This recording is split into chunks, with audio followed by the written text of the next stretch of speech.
여호수아 제14장 1절부터 15절까지고요. 지금 읽는 것은 1절부터 5절까지만 읽겠습니다.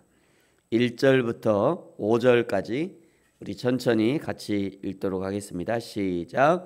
이것은 이스라엘 자손이 가나안 땅에서 받은 기업 곧 제사장 엘르아살과 눈의 아들 여호수아와 이스라엘 자손 지파의 족장들이 분배한 것이니라. 여호와께서 모세에게 명령하신 대로 그들의 기업을 제비 뽑아 9지파와 반 지파에게 주었으니 이는 2지파와 반 지파의 기업은 모세가 요단 저쪽에서 주었으며 레위 자손에게는 그들 가운데에서 기업을 주지 아니하였으니 이는 요셉의 자손이 므낫세와 에브라임의 2지파가 되었음이라.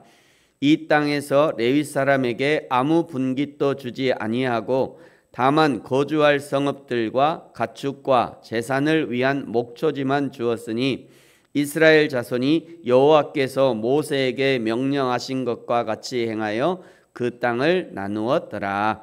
아멘. 네, 오늘부터 시작해서 한 주간 부활주일 전까지를 고난주간이라고 합니다. 주일에 예수님은 예루살렘 성에 입성하셨고요. 월요일에 성전을 청결케 하는 사건이 있었습니다. 예수님의 마지막 일주일을 기념하면서 많은 교회들은 이제 오늘부터 시작해서 고난주간 특별 새벽 기도회를 진행하기도 할 것입니다. 어떤 방식으로든 예수님의 고난을 기억하는 것은 귀한 것입니다. 스스로 예수님의 고난에 동참하는 의미로 금식도 하고요. 또 새벽도 깨어보고 어떤 사람들은 일주일간 스마트폰 금식을 하시더라고요. 대단하시다. 그렇죠? 그 진짜 요즘에 밥 먹는 것보다 더 대단한 것 같아요. 스마트폰 금식한다는 거는. 요즘은 스마트폰 없이는 스마트폰과 함께 깨어나고 스마트폰과 함께 잠들잖아요. 근데 자기는 이 금식 이번 이제 고난 주간에 스마트폰 금식을 한다고 그러는. 참 대단하다. 귀한 거다 그것도. 어떨까 무엇이든지요. 그것이 무엇이든지 자기만의 방식으로 그 예수님의 고난에 참여할 수 있다면 그것은 귀한 것이라 생각합니다. 우리도 변함없이 여호수아의 말씀으로 은혜를 받고 또 고난 주간에 더 집중적으로 말씀의 은혜도 받고 또 삶의 실천도 할 수 있다면 그것 역시 의미가 있는 것이라 생각됩니다. 먼저 오늘 1절에 보시면요. 가나안 정복 전쟁의 아주 중요한 변화를 기록하고 있습니다. 1절을 보십시오. 이것은 이스라엘 자손이 가나안 땅에서 받은 기업 곧 제사장 엘르아살과 눈의 아들 여호수아와 이스라엘 지파 족장들이 분배한 것이니라. 여기 두 사람의 이름이 등장하죠. 가장 먼저 등장하는 사람이 제사장 엘르아살입니다. 처음 등장하는 거죠. 그 다음에 눈의 아들 여호수아 그리고 지파의 족장들은 뭉뚱그려서 기록해 두었습니다. 지금 가나안 정복 전쟁의 리더는 누구인가요? 여호수아죠. 또 이 여호수아서는 누가 쓴 성경입니까? 여호수아죠. 모세가 여호수아죠. 여호수아가 기록한 거죠. 그러면 사실 여호수아가 가장 먼저 등장해도 성경에는요. 이 족보가 등장하고요. 순서가 엄청 중요하거든요. 누구의 이름이 먼저 나오느냐는 이 성경 해석에 굉장히 중요합니다. 그런데 지금 여호수아보다 엘르아살이 먼저 등장하고 있어요. 이것은 아주 중요한 이 가나안 정복 전쟁의 아주 중요한 변곡점이다라고 생각할 수 있는 겁니다. 이제는 여호수아가 스스로 이제부터는 제사장 엘르아살이 더 중요한 역할을 해야 한다는 것을 말하고 있는 것이죠.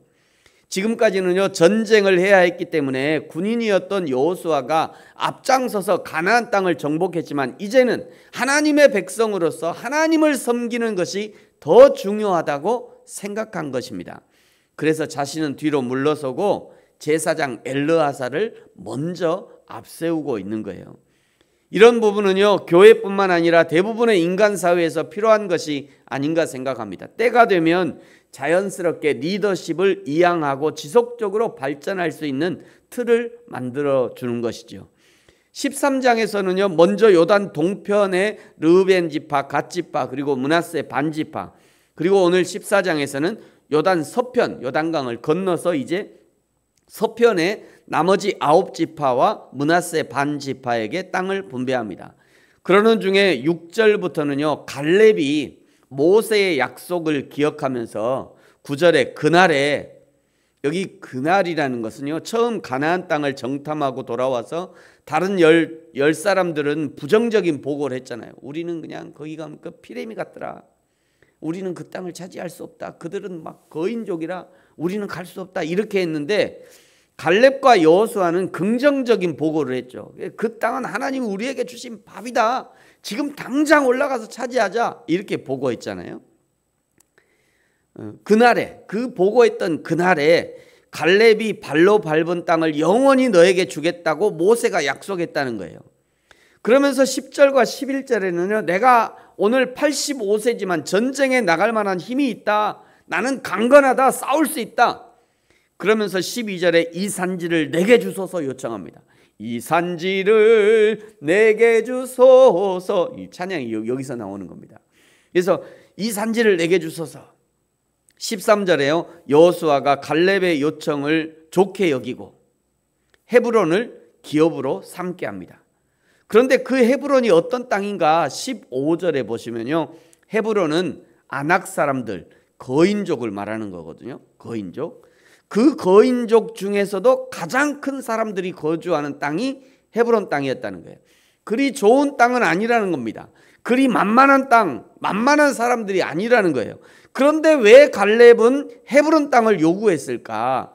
헤브론 땅은요 이스라엘 백성에게 여러 가지 의미가 있는 땅입니다. 먼저는 창세기 13장 18절 이하에 보시면요 아브라함이 조카 롯과 헤어지면서 조카 롯은 눈에 보기에 좋은 땅, 소돔 땅 근처에 있는 푸른 그런 좋은 땅을 요구해가지고 거기서 살게 되었고, 아브라함은요 좋은 땅은 조카 롯에게 양보하고 자신은 헤브론이 있는 마므레 상수리 나무 근처 그 숲풀에 가서 거기를 차지하게 됩니다.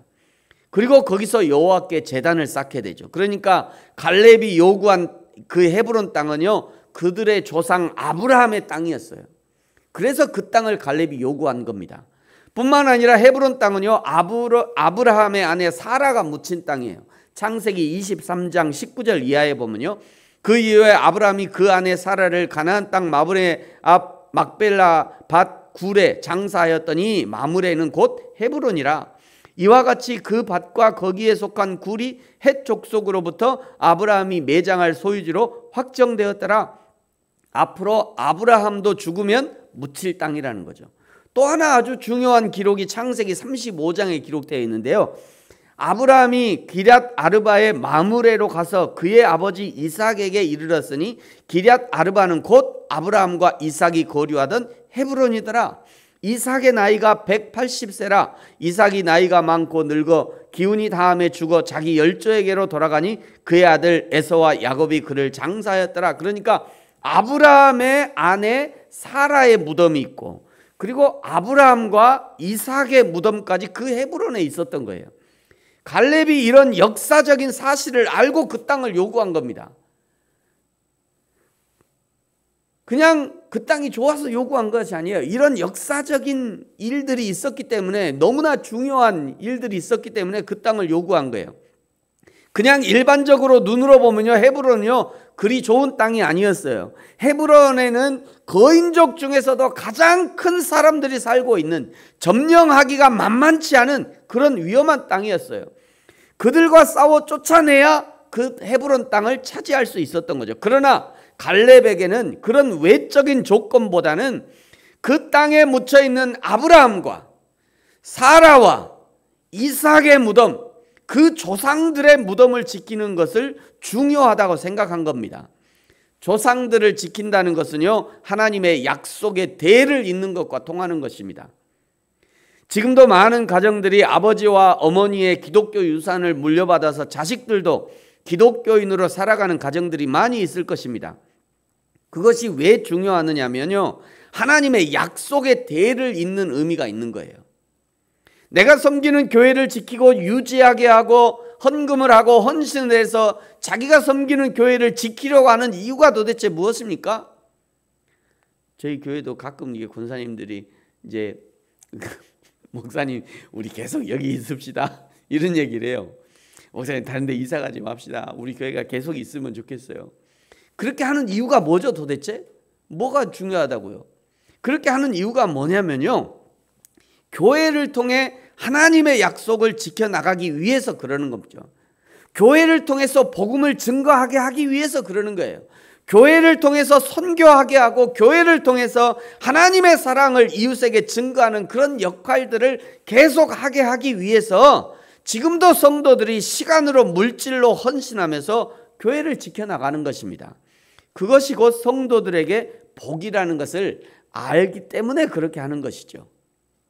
사랑하는 성도 여러분, 저와 여러분에게 주신 하나님의 약속의 말씀을 붙드시기 바랍니다. 뿐만 아니라 저와 여러분에게 허락하신 건물의 교회도 소중히 생각하고 저와 여러분에게 허락하신 신앙 공동체도 소중히 생각해야 돼요.